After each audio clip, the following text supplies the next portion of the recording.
ಎಲ್ಲರಿಗೂ ನಮಸ್ಕಾರ. ಇಂದು ನಾವು ಮೈಗ್ರೇನ್ ತಲೆನೋವಿನ ಬಗ್ಗೆ ತಿಳಿದುಕೊಳ್ಳೋಣ. ಮೈಗ್ರೇನ್ ತಲೆನೋವು ಎಲ್ಲರಿಗೂ ತಲೆಯ ಒಂದು ಭಾಗದಲ್ಲಿ ಮಾತ್ರ ಕಾಣಿಸಿಕೊಳ್ಳುತ್ತದೆ. ನೋವು ತುಂಬ ತೀವ್ರವಾಗಿ ಇರುತ್ತದೆ ಮತ್ತು ಒಂದೊಂದು ಬಾರಿ ದಿನವೆಲ್ಲವೂ ಸಹ ತಲೆನೋವಿನಿಂದ ಕೂಡಿರುತ್ತದೆ. ವಿಶ್ರಾಂತಿ ಸಮಯದಲ್ಲಿ ಸ್ವಲ್ಪ ಮಟ್ಟಿಗೆ ಕಡಿಮೆಯಾಗುತ್ತದೆ.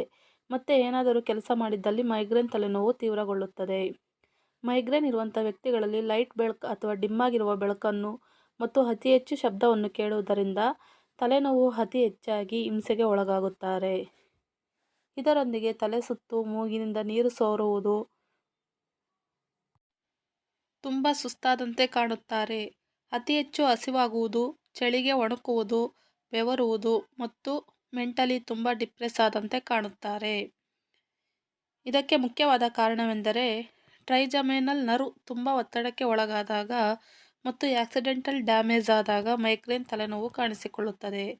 ಹೆಚ್ಚಾಗಿ ಹೆಂಗಸರಲ್ಲಿ ಹಾರ್ಮೋನಲ್ ಇಂಬ್ಯಾಲೆನ್ಸ್ ಆದಾಗ, ಅತಿ ಹೆಚ್ಚು ಕಾಫಿ ಸೇವಿಸುವುದರಿಂದ ಮತ್ತು ಆಲ್ಕೋಹಾಲ್ ಸೇವಿಸುವ ವ್ಯಕ್ತಿಗಳಲ್ಲಿ ಸಾಮಾನ್ಯವಾಗಿ ಮೈಗ್ರೇನ್ ತಲೆನೋವು ಅನ್ನುವುದು ಅತಿ ಹೆಚ್ಚಾಗಿ ಕಾಣಿಸಿಕೊಳ್ಳುತ್ತದೆ.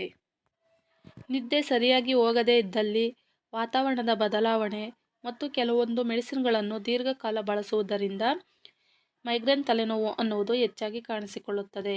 ಡ್ರೈವಿಂಗ್ ಮಾಡುವಂತಹ ವ್ಯಕ್ತಿಗಳಲ್ಲಿ ಲೈಟನ್ನು ಫೋಕಸ್ ಮಾಡುವುದರಿಂದ ಮೈಗ್ರೇನ್ ತಲೆನೋವು ಅನ್ನುವುದು ಸರ್ವೇ ಸಾಮಾನ್ಯವಾಗಿ ಕಾಣಿಸಿಕೊಳ್ಳುತ್ತದೆ. ಈ ಲಕ್ಷಣಗಳು ಇದ್ದಂತಹ ಸಂದರ್ಭದಲ್ಲಿ ನರಗಳಿಗೆ ಸಂಬಂಧಿಸಿದ ಡಾಕ್ಟರ್ ಅನ್ನು ಸಂಪ್ರದಿಸಬೇಕಾಗಿರುತ್ತದೆ. ನಿಮ್ಮ ಲಕ್ಷಣಗಳನ್ನು ಹಿಡಿದು ಅವರು EEG, CT ಸ್ಕ್ಯಾನ್ ಮತ್ತು MRI ಸ್ಕ್ಯಾನುಗಳನ್ನು ಮಾಡುತ್ತಾರೆ ಮತ್ತು ಸೂಕ್ತವಾದ ಟ್ರೀಟ್ಮೆಂಟನ್ನು ನೀಡುತ್ತಾರೆ.